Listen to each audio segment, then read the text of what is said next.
I'm Vin. I'm sorry. Our little thingy back there is empty. This is Junkyard from the Zac Brown Band. Yep. The name of this record is Jekyll and Hyde, and this is for the big homie... Code Slammer. Code freaking Slammer! Slammer. For timely, topical, political commentary, you can hit us up in Middle America with Vin and Sori, where you can discover, dear listener, why your boy Vincent is simultaneously the most compelling and the most frustrating individual on the internet. And you'll see why Vincent is so hard to love, according to his good friend Peter. You might even meet the people he hates that hate him and love him. Yeah, I don't hate anybody in the village, but I'm very hated. I'm very hated by folks in the village, and that's okay. Now, there's multiple ways to get your song reviewed, dear listener. My favorite one is the community option. $1 at the gate gets you in on Patreon, and then you are able to pool your points with other folks who will try to recruit you to their alliance to get certain songs done. Now, if you're a filthy isolationist capitalist like Sori over here, you can take the Fast Pass option. $125 gets you straight to the head of the line, where you as an individual get to decide what songs that we do, and that's what the big homie Code Slammer did. You do that 3 times, and you're down to the $75 rate. Is Code Slammer at 75? Oh, yeah. I'm pretty sure he is. He better be. So there you go. So here we go. I don't know if Code Slammer's a boy. I feel like we had this conversation, and I Good point. still don't know. Here we go. Junkyard. Zac Brown Band. Let's go. All right. Ready?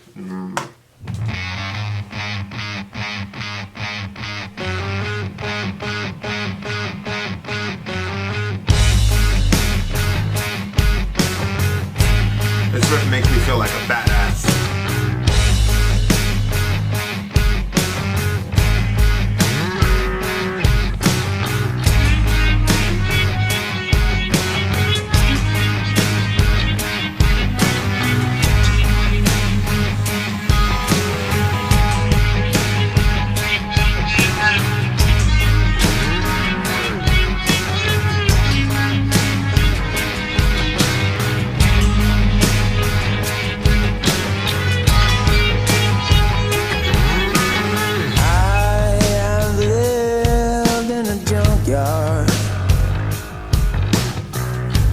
Where the weeds eat up the rain. Good line. If you get anything there out of place, you know there's hell to pay.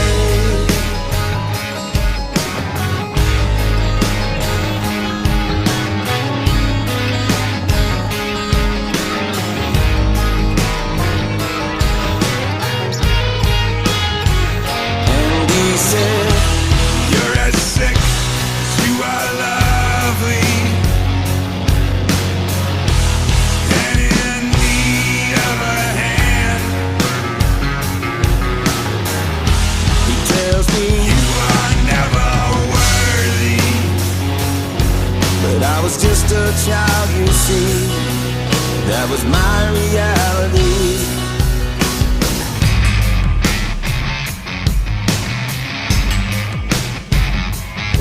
He had a sick little girl, dirty and hard, with a breastplate made of metal. She drives all day in a rusty Buick, and her feet don't reach the pedals. Got a jar of flies, a father's disguise, where his heart should be, her mouth is sewn together. She screams with those eyes. She screams with those eyes. She's as sick as she is lovely, and in need of my hand. Yeah, he uses his hands. He tells her You are never worthy. she was all alone, you see. That was her reality.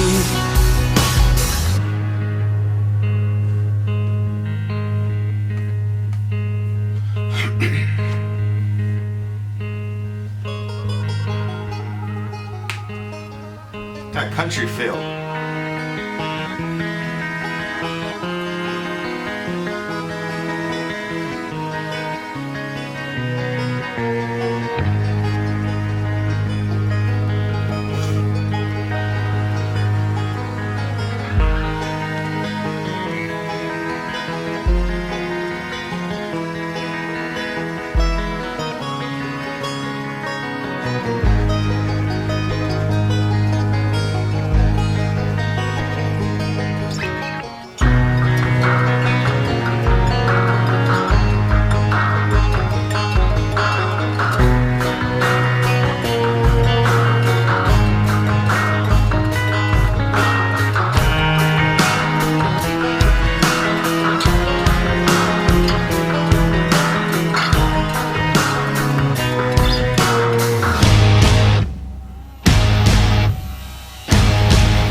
Hatred is the curse of man.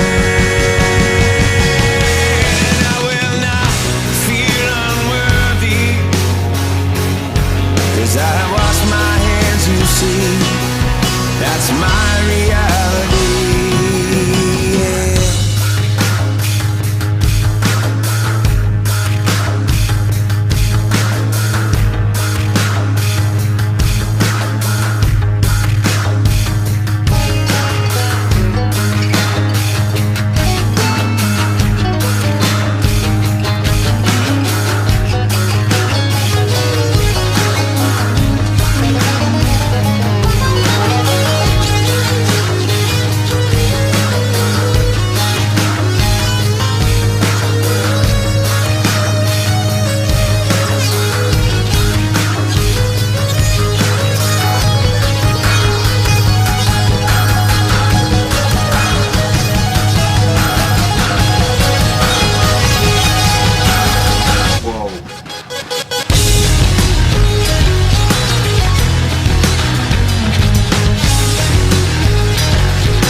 I was listening to Jonathan Davis, and they were talking about, you know, influences, and they came up in Bakersfield, and apparently there's like some like historical classical country stuff that came, like country music that came out of Baco, and Jonathan was saying like they were both saying that like the modern country is not like Johnny Cash and whatever, and like whenever I talk to people that, you know, like country, I enjoy country, we're always like, do you like the pop country or the twang country, or, you know? Yeah, the whole thing about the beer and the dog dying in the truck and all that, like I can't rock with it. But like Johnny Cash, if Johnny Cash is country, yeah, I mean, then I grew up listening to some country, because there was a Christian guy, his name was Don Francisco, who kind of had that style, and it was like epic music, and I loved it. And then, you know, then I heard, my introduction to country was the pop country stuff about the dog, and they all have the hat or whatever, and I feel like you're embracing a little bit of stereotype there. Well, yeah, obviously. I don't 100%. I don't know necessarily, you know, how on the accurate country channel, the guy he's always on the, you know, his porch or whatever, they don't with talk about their dogs with the straw and straw in his mouth, and all he had left was his dog because his girl left him, and all this. He went to the war and he came back, and she left him, and all this, and all he's got now. But like the little Johnny Cash that I've heard and other type of things, like there's some like epic, serious type of music. Anyway, this kind of had like a country feel to it. Country metal. Country metal? That's a genre? I don't know. No, that's what it was to me. What does it say? Yeah, it was like country. It was like country, but it was like metal. Yeah. Like country meets metal. I am a huge fan of that. That's really interesting. That is really, really, really, really up my alley. Yeah. I love country for the most part, and so this one was really fun. No, Plus, I always like a good revenge song. I didn't really feel like this was a revenge song. But we'll see. Zac Brown is, it says nationality American. I feel like going to a concert, like an outdoor concert, with a band like this would be really fun. I just feel like that there might be some racist mother there, and then it would be hard. So I'm stereotyping. I'm stereotyping. Okay. I wouldn't I wouldn't be good with that. Like, well, honey, I'm just saying, like, I think that. So they've got country, southern rock, hard rock, country pop, country rock, folk rock, bluegrass, reggae. Good Lord, this guy's all over the place. So they don't put metal, they just say rock. Yeah, I'm on Wikipedia, so what can you do? I just put Zac Brown Band genre. That's hilarious to me that you would say that. Why? Because I just talked about you stereotyping? Well, that, and I just think music is kind of one of those things where, like, across the board, people are like, well, what's different? You know what I mean? I feel like if a black dude showed up at a country place, that, like, he would generally be accepted because, you know, it's like, it's music. Music is a great equalizer a lot of the time. I don't know. I just wouldn't want to cause any trouble for you. Well, I mean, don't worry about me. Don't worry about me, sweetheart. Here's Peter. Peter's probably being angry at me. So yeah, from what I got from it lyrically, there was a kid and his father owned a junkyard, and if he moved anything, like, there was gonna be hell to pay. Like, he had to leave everything where it was. Yeah. And his dad was a jerk. Where the weeds eat up the rain is such a good line, because you could do so much with that. Mm-hmm. But go ahead. Yeah, so then he basically says, hit the father. To me, the chorus is the father.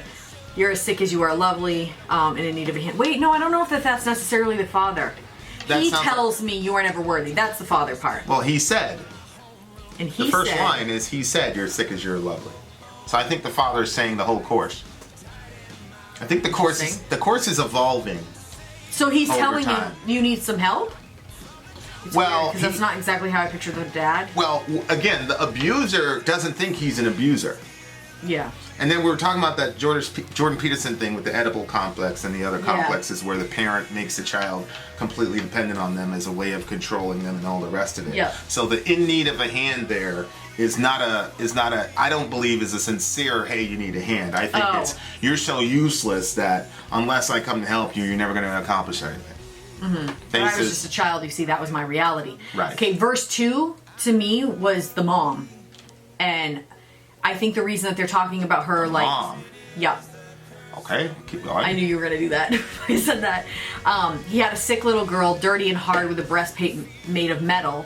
She drives all day in her rusty Buick and her feet don't reach the pedals, which literally I think that her feet reach the pedals, but he's just saying, like, she's very childlike, you know what I mean? And I think that he sees his mom's innocence, and her mouth is sewn together. She screams with those eyes. What about got a jar of flies, father's disguise? That I didn't know. I don't even know, like, I had no clue what that meant.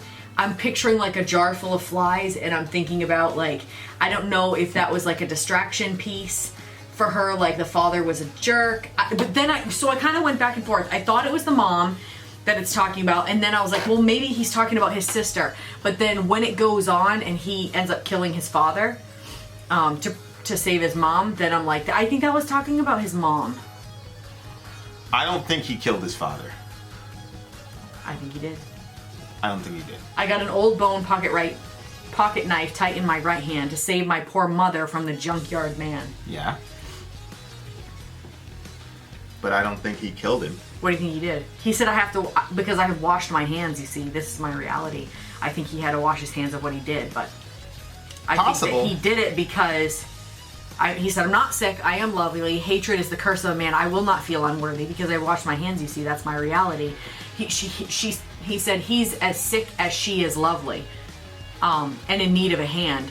He will not know he's worthy. Wait. He will know that he's not worthy. Right. When he dies alone, you see. Oh, so you're thinking that he protects his mom, gets her out of there, and then that guy dies alone. Yeah.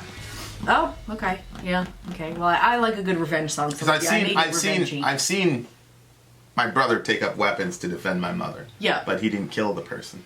Yeah. Yeah. When he dies alone. I was picturing him dying alone right there. He did a really good job with this chorus. He made subtle changes that changes the entire meaning. Yeah, but wait a minute, hold on. In the bridge, when I should have been sleeping, should have been dreaming, but I wake up to broken glass. There'll be one more empty desk in my homeroom class. I got an old bone pocket in my... So why is there going to be an empty room? Oh, because they're going to leave. They're going to relocate. I understood that immediately because that happened to me a bunch of times growing up. Yeah. Yeah. Okay. I was the new kid...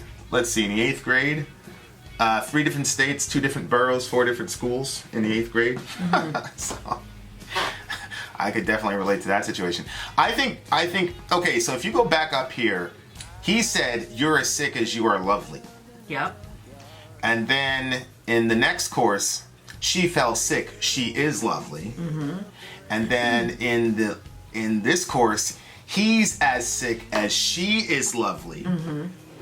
And then I'm not sick, I am lovely. So the first time when the dad is speaking, what he's saying is he's using the sickness to cancel out the kid's loveliness. Right? So he's saying, yeah, there's things about you that are cool, but the things that are wrong with you are equal to the things that are cool about you. So it's a way for him to cancel out anything that's good about his son. Mm-hmm. And then in the second verse, I believe he's speaking about his sister. I don't think he's speaking about his mother in verse 2. In verse 2, he is now speaking of his sister. She fell sick, she is lovely. Meaning, what happened to her is externally, but inside she's lovely. Mm-hmm. So in the first verse, the dad was using the sickness to cancel out the loveliness. Mm-hmm. And in verse 2, the brother is saying that sickness is like an intruder, but you yourself, sis, are lovely. So you think verse 2 is talking about he has a daughter, like a literal daughter? Yeah, I think that this is talking about the sister. Verse 2 is talking about... What do you think, she's playing in an old car? Well, what's happening is the car shows how small she is because she has her feet don't reach the pedal, and then he's also saying she's got a breastplate made of metal because when girls are in these horrible situations, especially when they're abused by their fathers, they end up with a tough exterior. Yeah. And then he talks about the jar of flies, the father's disguise, where his heart should be. So usually kids carry fireflies in a jar. Yeah. But these are not fireflies. These are just regular flies, which a lot of times they're associated with death and poop and whatever. And that's what is in the father's heart. Is that. He's got a jar of flies where his heart should be, and she is externalizing that because of the way he treats her. Her mouth is sewn together. He probably is abusing her in some way or whatever, and she's screaming with her eyes, and her mouth is sewn together because he's not letting her express herself. And then in verse 2, when he's contemplating his sister, his message for his sister is she fell sick because she probably went out and did some crazy things because of the mental illness that surely she ended up with. But he's maintaining that the sickness is something that happened to her, but her loveliness is who she is, which is, it's a subtle change, but it's very different from what the father was saying about him. And then when he talks about his dad in relation to his mother, he's saying he's as sick as she is lovely. So the sick and lovely thing, he does very subtle changes lyrically that completely changes what he's talking about. He's very, very smart. And then at the end, he's affirming himself, I'm not sick, I'm lovely. Hatred is a curse of man. I'm not going to feel unworthy. I've washed my hands. And I think the washing of the hands is a double entendre. First, it means maybe he did attack his dad with a knife. It's very, very possible. It could also mean I've washed my hands of you, like you're out of my life because you're completely toxic and you're unrepentantly toxic, and so me and you are done. Yeah. So I was reading that Goggins book, the Navy SEAL guy who runs these ultra marathons, 100-mile marathons, and his father was abusive and crazy, and they were in this situation. And he stood up to his dad like once or twice, and his dad beat the snot out of him, almost killed him. And then his mom had to, a lot of the guys in that community, like almost all of them have tragic father stories and moved around a lot or whatever. But he basically, right before he went into Bud's, he went to visit his dad one last time, and his dad basically said, I'm who I am, man, and I'm not going to apologize for anything. And Goggins is like, yeah, I just needed to hear it from you. And then he never spoke to his dad again. He was like, he basically said, thank you, I appreciate, you being an abusive bastard because, now I'm about to go change the world, and it's because, I had to live through, dealing with you. Awful. And then he completely washed his hands of his dad, and off he went. And so... You can't blame him. Sometimes, it's a horrible thing, but and I think you should really, really, really have to be pushed to the limit, but there's some people in your family that are so toxic and so stuck in their ways that you have to think about your life and your family and what you want to do in the future, and to be in a constant loop with a person who's that crazy. And the other side of this is, obviously, I'm certain if the father was able to tell his side of the story, that you would see that tragic, horrible things happened to him when he was a child. It's very rare that somebody goes and does this to their family and they had a white picket fence type lifestyle. Mm-hmm. That doesn't excuse it, but it does sort of explain and give some context to why people are the way that they are. Mm-hmm. So that's what it looked like to me that was going on in the song. And I thought this was amazing lyricism. I thought that this was like, I've never heard a song like this before. Like, I really, really am happy for the Patreon stuff, because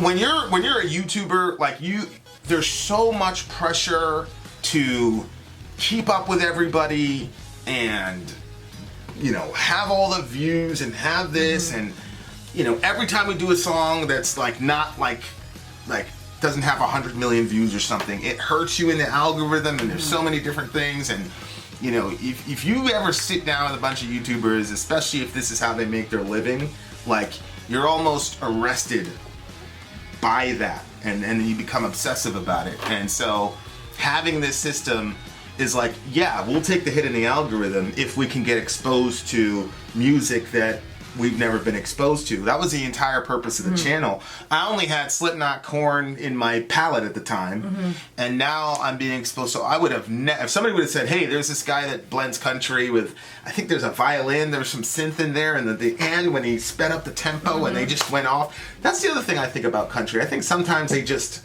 go off and there's a guy stomping the feet, and then there's another, whatever. Like, I actually love that part. Like, there was a Taylor Swift song that she did for, what's that movie where they're doing this? May the odds ever be in your favor. What's the name of that movie? I probably never saw it.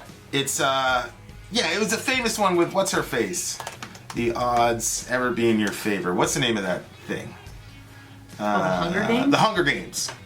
Boy, I barely remember that. There I was so a Taylor. by kids killing there kids. was a Taylor Swift song, and it had a country feel to it, and they were stomping at the end. There's a little bit of so I like that part of it too. But man, sonically this was crazy. You every day.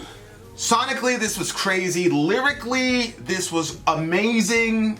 And I don't know. This guy, in my opinion, should be. He should be like all over the place. His channel should have like 1 billion views. I really, really believe that, because if his songs are like this intelligent, because I love subtlety. Like, how many views this? That's my favorite thing about lyricism is subtlety. Like, listening to Biggie Smalls when I was like coming up. Like, he'd say, your mom's an actress, didn't want to show me the safe, but it's okay, she was old anyway. Like, just that subtle, because you couldn't say I killed your mom on the radio, so he had to come up with a different way to but I just love subtlety. So the way that he subtly changed what he was doing in the chorus to deal with the narrative, that's, what that's like. That's like what do you call it? That Sailhammer stuff about how Moses augments the poems to summarize what was going on just before and all that. Message of the Pentateuch, check it out. Very random, but oh man, this is a 10 for me. This is a 10 for me. Oh, it's easily a 10 for me as well. I'm gonna say this is the greatest country song I've ever heard in my entire life. Because I felt a country vibe to it. Yeah, for sure. I just think this is an unbelievable song, and the name of the record is Jekyll and Hyde, which is really interesting because look, I like the he's got like a greenish blue I've eye. Looked at it a lot of times actually. Well, no, just because I feel like it's artistic with the two different colored eyes, and I feel like it tells a story. Plus, the whole Jekyll and Hyde thing I think is a very interesting story. Don't worry, babe. Have no fear. I was gonna say we need an interview with Zac Brown, but that's canceled. So what were you gonna say about the album cover? Well, he's got different color eyes, and a Jekyll and Hyde. I think it's just brilliant, brilliant, brilliant. And if that is like part of a whole loosely based concept record, it would provide a lot of explanatory power for why he's the way that he is. Because whether you want to admit it or not, some of your parents are still in you. Period. So you know, True. It's that whole inherited nature thing. I gave it a 10. What do you give it? Oh, I already gave it a 10 as well. There you go. Zac Brown Band. Check them out, except for her. Vin out. Sorry, out. Gone.